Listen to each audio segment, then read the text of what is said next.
नमस्कार, आप देख रहे हैं पूर्वांचल संदेश। आज हम इको गार्डन लखनऊ में मौजूद हैं, जहां पर लाखों की संख्या में शिक्षा मित्र अपने हक एवं अपनी लड़ाई को लेके यहां पर मौजूद हैं। उनका सीधा सा मांग है कि समान काट पे समान वेतन को लेके इनका आज आंदोलन चल रहा है।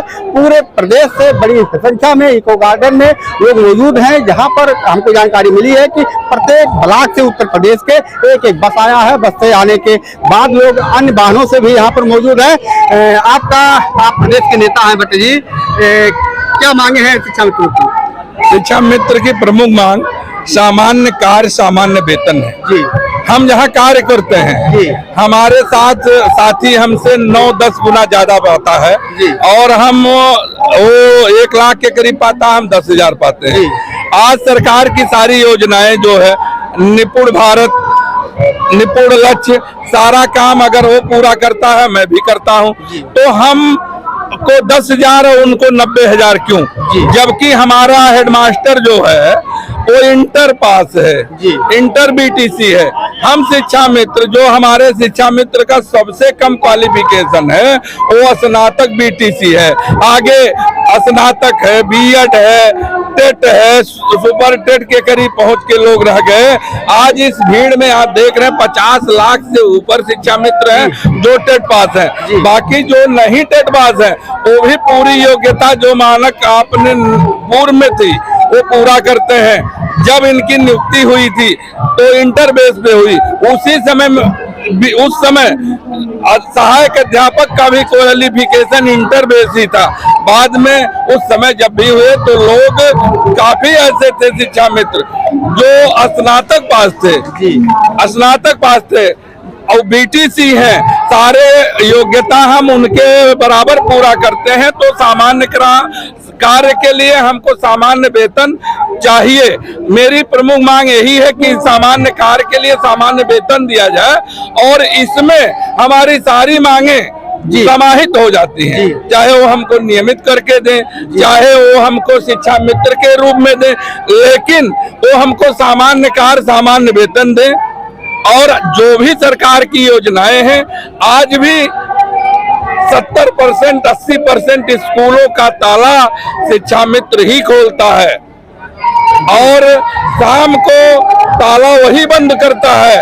तो हमारी ये प्रमुख मांग है सरकार से कि हमको सामान्य कार्य सामान्य वेतन दिया जाए। भट्ट जी, एक सवाल आपसे है कि आपकी सरकार से लगातार वार्ता हो रही थी, पिछली बार भी आंदोलन हुआ था। आंदोलन के बाद रमाबाई मैदान में एक सम्मान समारोह का भी आयोजन किया गया। उसके बाद क्या निकल के सामने आया कि आज आपको आंदोलन पर बैठना पड़ा? देखिए सर, ये तो हमारी लगातार मुलाकातें होती रही, शीर्ष नेताओं से होती रही। और शीर्ष नेताओं की तो बात छोड़ दीजिए, माननीय प्रधानमंत्री जी बनारस में कह के आए थे शिक्षा मित्र मेरी जिम्मेदारी है। तब उत्तर प्रदेश में अखिलेश यादव की सरकार थी। अखिलेश यादव के समय में माननीय योगी जी, चूंकि मैं पूर्वांचल से मेल करता हूँ, बस्ती से हूँ, गोरखपुर से बाबा है, बस्ती गोरखपुर के मंचों पे हमारे बाबा आते थे और वो कहते थे सरकार को केंद्र सरकार से मांग करनी चाहिए, अध्यादेश की मांग करनी चाहिए, पत्र लिखना चाहिए।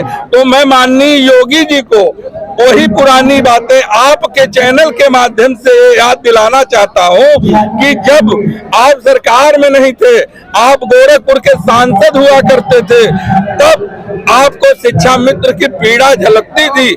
आप 6 महीने से जब स्वयं उत्तर प्रदेश के मुख्यमंत्री हो गए तो आपको वही पीड़ा क्यों नहीं दिखाई देती है?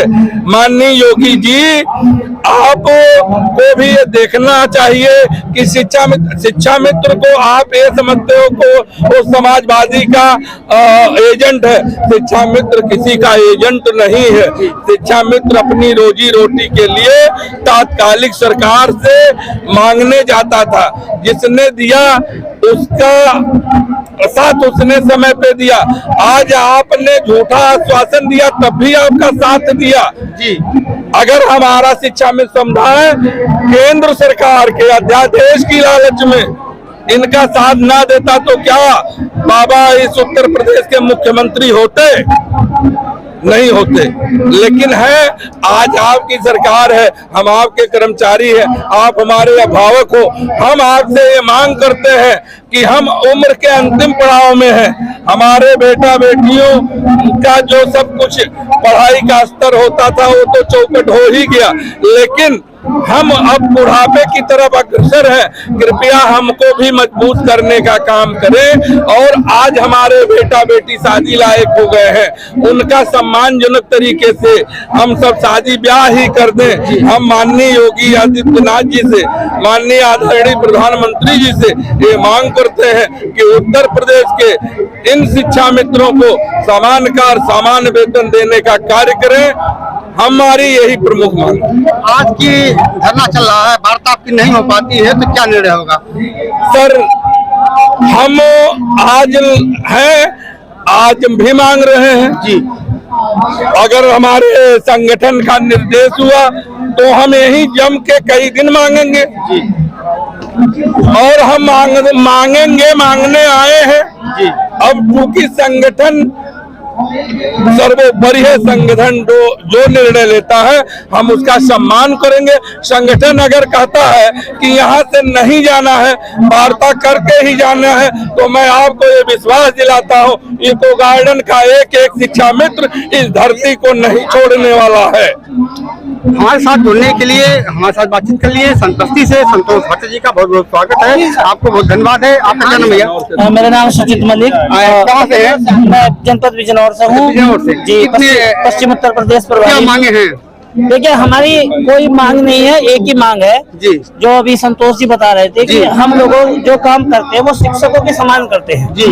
और शिक्षकों के समान काम करते हैं तो हमें शिक्षकों जैसा ही सम्मान और वेतन मिलना चाहिए जी। ठीक है। अब वो सरकार की मर्जी है कि वो किस रूप में उसको हमें देती है। अभी कुछ दिन पहले एक अखबार की कटिंग आई थी, 2500 रुपये बढ़ाया जा रहा है जी। उस पे क्या प्रतिक्रिया आप लोग की आई? देखिए, सरकार अगर 2500 भी देगी तो हम लेने को तो मना नहीं करेंगे, क्योंकि 2500 भी लेंगे, लेकिन उसके बाद हमारी जो संघर्ष है, हमारा संघर्ष है अपने जीवन को सुरक्षित करना, अपने परिवार के, अपने बच्चों के जीवन को सुरक्षित करने तक संघर्ष करते रहना। आज 10,000 रुपये मिल रहे हैं आपको, 10,000 में शिक्षा मित्रों के कैसे शिक्षा मित्र मैनेज कर पा रहे हैं? देखिए, शिक्षा इस धरती पर केवल एक ऐसा प्राणी शिक्षा मित्र ही है जो 10,000 रुपए में मैनेज कर रहा है, वरना आप इस समाज के किसी भी बुद्धिजीवी व्यक्ति से बात कीजिएगा, 10,000 रुपए में बच्चों की फीस भी जमा पूर्ण रूप से नहीं हो पाती आज के समय में। या अगर कोई एक बुखार की दवाई लेने के लिए आप डॉक्टर के पास जाएंगे, मैं बहुत जमीनी स्तर की बात करूंगा, बुखार की दवाई लेने का एक दिन का खर्चा आदमी का 2,500 रुपए आता है। तो अगर 4 दिन किसी व्यक्ति को बुखार आ जाए तो 10,000 रुपए खत्म हो जाते हैं। तो उत्तर प्रदेश की सरकार को ये चीज सोचनी चाहिए कि ये भी इंसान है और इनके भी अपने दुख दर्द है, इनके खर्चे। अब तो ये समय आ गया है, 2 साल में हमारे जो शिक्षा मित्र हैं वो रिटायर होना हो जाएंगे शुरू। देखिए, रिटायर क्या होना शुरू हो जाएंगे, वो एक तरह से विभाग से निकाल देने शुरू किए जा रहे हैं जी। जो भी शिक्षा मित्र 60 वर्ष की आयु पूरी कर रहा है, सरकार विभाग उसे बाहर कर रहा है जी। उसका वेतन रोक दिया गया और उसको जो है एक तरह से सेवा से मुक्त कर दिया गया। देखिए, ये बड़े दुख की बात है कि एक व्यक्ति 25-30 साल तक किसी विभाग की सेवा करता है और वो जैसा आया था उससे भी माइनस में गया। हम लोग यहाँ जब आए थे, मैं खुद 18 साल की एज में शिक्षा मित्र के रूप में आया था, आज 40 साल का हूँ। 20 साल बाद मुझे भी विभाग बाहर कर देगा। यदि मैं ऐसा का ऐसा ही चला गया, मेरे बच्चों के पास रहने के लिए एक छत तक भी नहीं बना पाया इस पूरे जीवन में, तो मेरे जीवन का एक निरर्थक रूप से हुआ। तो ऐसे साथियों के लिए मैं बड़ा दुखी हूँ कि जो रिटायर हो रहे हैं या होने वाले हैं। आपका क्या नाम है? मैं सत्यप्रकाश सिंह, प्राथमिक विद्यालय रौनीजा, किस जिले से हैं? और जिला गौतम बुद्ध नगर से हूँ, ब्लॉक जेवर से। क्या मांग है? कितने लोग आए? मांग क्या जी, हमारी जो प्रथम नियुक्ति थी 2002 की थी और 2002 से आज तक 21 साल हैगी और हम टेट भी हैं जी और सी टेट भी है। 2 बार टेट कर लिया, 1 बार सी टेट कर लिया जी। हमने सुपर टेट में भी पेपर दिया, लेकिन हम कहीं भी सफलता न मिल रही, ना सरकार हमारी मांग पूरी कर रही, क्योंकि हम चाह रहे हैं हमारा नियमित किया जाए जी। कम से कम करने की मांग कर रहे हैं। हाँ, नियमित किया जाए जी। हमें 12 महीना का मानदेय दिया जाए, 12 महीना मानदेय दिया जाए, पर लेकिन 12 महीना तो देना चाहिए जी। नियमित किया जाए, हमें नियमित किया जाए। हमारे पास एक मांग है, हमें नियमित किया जाए जी। आपका क्या नाम है? नाम वीरपाल सिंह है जी। कहाँ से आए हैं? गौतम बुद्ध नगर से आए हैं। क्या मांगे हैं? कैसे कट रहा, कैसे मैनेज कर रहे हैं 30,000 सर कटना ये है कि सभी शिक्षा मित्रों को जो बच्चे हैं शादीशुदा हो चुके हैं, तो आने वाले जो भविष्य में उनके बच्चे हैं, हमारे ये कहते हैं कि हमारे जो बच्चे हम कैसे करेंगे जी, और आगे के लिए भी बताऊं जो बेचारे मजदूरी करते हैं, आने वाले मजदूरी करते हैं और क्या करते हैं, जब छुट्टी होती है संडे को अपनी पूर्ति करते हैं बच्चों के लिए, खुद मजदूरी करते हैं। करते हैं। देखिए ये हमारे शिक्षा मित्र है, 10,000 में इनका कार्य नहीं चल रहा है। बता रहे हैं कि हम स्कूल बंद होने के बाद मजदूरी का कार्य करते हैं और बच्चों का पालन पोषण करने का काम करते हैं। बहन जी क्या नाम आपका? नाजरा परवीन, कहाँ से आए? जिला बिजनौर से। क्या मांगे हैं महिलाओं को, क्या दिक्कतें हो रही है? बहुत दिक्कत है, आने जाने की दिक्कत है, अपनी ससुराल में काम करने की दिक्कत है, प्लस बच्चों को संभालने की दिक्कत है, और 10,000 में किसका पेट पलता है? सुबह का नाश्ता भी बड़े लोगों का नहीं होता है, बताइए आप हो जाता है? नहीं हो पाता ना। हम घर जाते हैं 4 बजे, हम घर पहुंचते हैं अपने। संभल जिले में हमारी शादी हुई है और संभल जिले से हम अपने बिजनौर में जाते हैं। इतनी दूर जाते हैं? इतनी दूर जाते हैं। 10,000 रुपया आपका इसी भाड़ा में हो जाता है? इतनी उसमें हो जाता है, प्लस घर का काम भी करना पड़ता है। ऊपर से जब 10,000 में खर्चा नहीं चलता तो सिलाई का काम करना पड़ता है घर जाकर। शाम को रात में 2-4 सूट सिल देते हैं, और क्या करें बताओ? तो क्या हमारी सरकार कम से कम कुछ मांगे तो हमारी मांगे, तो मान सम्मान हमारा, या हमें कुछ दे तो हमारा भी कुछ, बच्चों का पालन पोषण। बच्चे हमारे समझदार, उनके पढ़ाई को नहीं, लिखाई को नहीं, कुछ नहीं। पेंसिल मांगते हैं, बताओ कहाँ से दे? रेजर मांगते हैं, कभी कभी हमारी ये औकात होती है कि हमें रेजर खरीदने की भी औकात नहीं होती, हमें 2 रुपए या 5 रुपए देने की भी हमारी औकात नहीं है बच्चे को।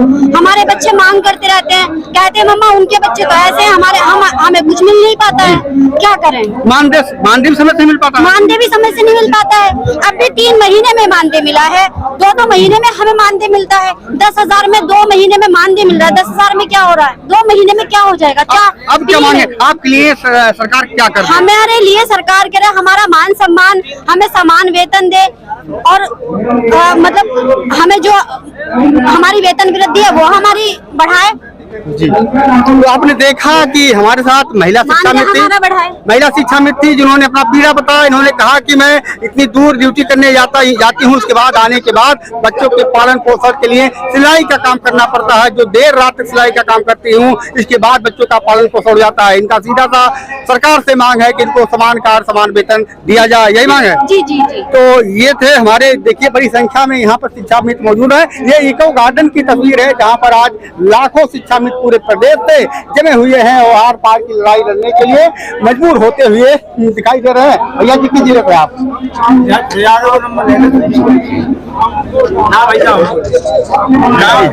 बताइए। विशेष परिस्थितियों में हम लोगों की प्रथम नियुक्ति 1999 माननीय बाबूजी स्वर्गीय कल्याण सिंह ने शुरुआत इसलिए की थी कि प्राथमिक स्तर पर विद्यालय में ताले पड़े थे, बंद पड़े थे। तो मैं आपने विद्यालयों को जीवित करने का काम किया और विद्यालयों में जो छात्र उपस्थिति की समस्या थी वो लगातार हम 10 साल तक बढ़ाते रहे, यहाँ तक ले गए कि यूपी नंबर 1 कर दिया। जब हम 2250 से स्टार्ट किया, फिर 24 से हुआ, फिर 3000 हुआ, फिर बसपा में 3500 हुआ, फिर समाज हुआ अगले सरकार में तो हमें मिलने गए 30,000। अध्यापक बने जी, 4 साल रहे। हमारा कोर्ट से समाजन निरस्त हुआ 2017 में जी, 2014 में समाजन निरस्त हुआ, 2017 में हाँ 17 में निरस्त हुआ जी। 10,000 रुपए मानदेय पा रहे हैं उसी समय से हम 10,000 रुपए मानदेय पा रहे हैं। मानदेय में कोई बढ़ोतरी हुई? कोई बढ़ोतरी नहीं। हमने काफी यहाँ धरना प्रदर्शन किए, काफी मांगे किए। माननीय मुख्यमंत्री जी की तरफ से एक विशेष कमेटी बैठा रही, उस तक आज तक जवाब नहीं आया जी। अब क्या मांगे हैं? अब हमारी यही मांग है कि हमें ऐसी अवस्था पर खड़े हैं कि लगभग इसमें हमने 22 या 23 साल सेवा की है विद्यालय की, तो हमारी सरकार से यही मांग है कि ऐसे अधवर में हमें बीच में छोड़े। हर राज्य में जैसे झारखंड है, बिहार है, उत्तराखंड में कहीं सबसे कम मानदेय उत्तर प्रदेश में मिल रहा है। कहीं तो समायोजन हो गया है, कहीं 30,000 दे रहे हैं, कहीं 25,000 दे, मतलब सबसे कम मानदेय हमें उत्तर प्रदेश में मिला। आपका क्या नाम है? मधुकर सिंह। किस जिले से है? कानपुर देहात से। क्या मांगे हैं? नियमितीकरण। जी हाँ। तो देखिए जो शिक्षा मित्र हमारे हैं, इनका सीधा सा मांग है, नियमितीकरण मांग है। तमाम लोगों का मांग भी है कि समान कार्य समान वेतन दिया जाए। आज इसको लेके इको गार्डन में लाखों शिक्षा मित्र अपनी आवाज को बुलंद कर रहे हैं। बस आज के लिए बस नमस्कार, यहीं तक।